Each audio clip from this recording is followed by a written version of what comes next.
Making a huge life transition, like moving to France, is both exciting and terrifying at the same time.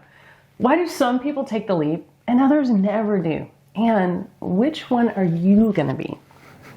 Hi, I'm Raina. I'm Jason. We're Baguette Bound. I still remember all the conversations that we had, maybe right up until the week before we left for France, asking each other, is this gonna turn out to be a really bad idea? You are always going to question and have doubts about the unknowns.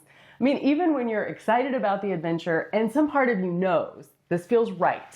Yeah, and recently in consults with people who are still trying to decide if it's the right time for them, you might think it's logistics that are really holding people back, but usually it's not.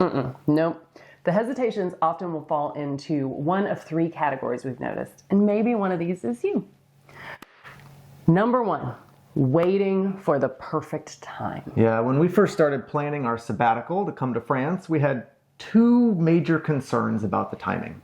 First, our daughter Juliana had just changed schools the previous year, and another move this soon might be really stressful for her. Yeah, and that was following COVID. Yeah. Second, how are we going to pay for this? I had a really nice bonus coming, just 12 months off in the future, and maybe we should just pause and wait for that. Yeah. Honestly, we could have just ditched the idea right then and there and think, you know what, we just need to wait a little longer. But I had this kind of feeling that if we let the time pass by, it might not happen at all. And I still remember talking to Jason and saying, okay, what if we do it now instead of waiting? Like, what are the real implications of that? I think we opened a bottle of wine one night and started kind of digging into, okay, what would it really cost us to do it now? And what would it cost us to wait? Yeah. Eventually, I think we realized that, making the move to Colorado, Juliana had proved to us that she could handle and navigate change. And maybe more importantly, she had proved that to herself. Yeah, and at the time, I was already considering quitting my job. And if I stuck around for another 12 months just to get that bonus, it wouldn't have been life-changing money, and then there would just have been another bonus right. Off that in the future that I would be waiting for. And yeah. it felt like a bit like a treadmill, and I had to decide when to jump off. Yeah. I think the truth is there's always going to be something else to wait for, whether it's your next bonus or the kids getting just a little bit older, or maybe a beloved pet is nearing the end. And these are all really valid reasons to wait. Totally. And only you know, kind of in your heart, what's best for you. But I think there's a real danger, and you can risk getting stuck in this endless loop of just after this. I'm just a few months away. What if the thing that you're waiting for passes, but then something else happens? A family member becomes ill or whatever. There's always something coming. Yeah. I think our best advice for this is asking the question, okay, if not now, when? And then actually answering that question. Set a date. Conditions still might not be perfect even then, but you have figured out other less than perfect situations before, and this one won't be any different. Okay, hurdle number 2, trying to eliminate every possible risk. There's just no way to do this whole thing risk-free. You have to let go of figuring out how to mitigate all the risks. Yeah. I know everyone's situation is different, obviously, but no matter where you are on the continuum of financial and time resources, no one wants to waste either of those. The brutal reality is, though, you will, it's when, not if, you will waste some amount of time and money in this process. Even if you hire a relocation company, even if you hire us, sometimes things just don't go as planned, or, something is unexpected. You want to make a change that you didn't anticipate, or sometimes there will just be dumb things that you didn't know. Right.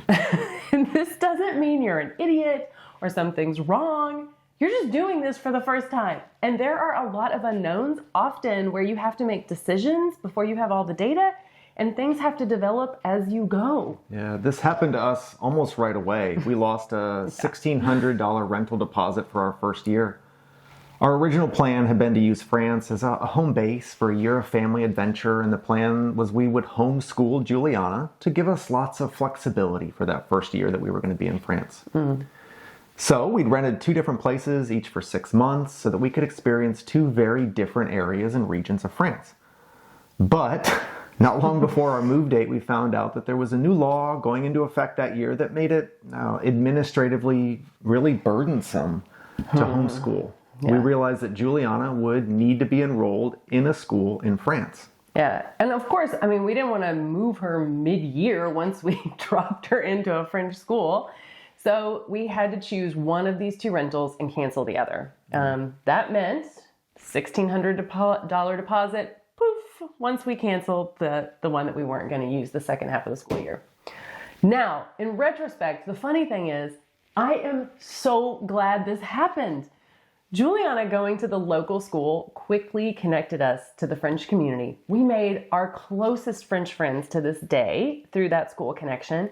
And Juliana never would have learned French the way she has if she had been staying home with us, which is a big deal once we decided to stay in France long term. Yeah, it was definitely very disappointing to feel like we threw away that deposit when it happened. But mistakes like this one are sometimes just the price of a life without regrets. So as much as you can, try to anticipate that these things will happen. Build in a little financial and time margin as much as you can. And most importantly, give yourself a lot of grace because you're just not going to get everything right at first. You know, personally, I think there's a much bigger risk in being unwilling to take any risk at all and maybe letting that risk potentially stop you from moving forward. Yeah. My guess is, if you're thinking about doing this, you have probably already made it through many situations where you had to be resourceful and handle a curveball or two. You'll be able to do the same thing here. All right, finally, number 3, the endless search for the best. Yeah, this one might be a touch of our American mindset with that whole it's got to be the best thing. You know, it's not enough to find a great place. It's that never-ending, elusive hunt for the perfect place, the best town, the best school, the best everything. And there's a lot at stake. So, I mean, I get it. Yeah. But that search for perfection can paralyze you. I mean, when we booked that first rental that we just talked about earlier in this area, I'm kind of glad that we thought it was just for a year. We didn't realize we were choosing the place we'd end up settling long term because it really lowered the pressure. But we ended up here in this village, in this part of Southwest France. And honestly, I don't know that it's the best village in France. Yeah. I wouldn't tell someone that. There's lots of villages out there that I'm sure people would think are prettier, or they have a train station, or there's, more sun in the winter and less rain. But I feel happy here. The people are welcoming, the community's active. We can afford the kind of house and garden that I always dreamed of.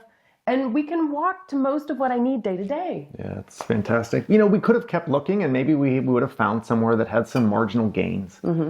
But most things in the end do have some trade-offs. And the ones we made here feel like the ones that align most closely with the life that we want to live here. Yeah. So instead of trying to find the best in whatever list anywhere is published on the internet, focus on what's important to you. What kind of person do you want this move to help you become? What kind of life do you want to live in France? What are the things that are most important for that kind of life? I think that chances are that there's many places that will fit your needs, which can make it harder because you'll have more options to choose from. But it's also going to make it hard to truly make a bad choice.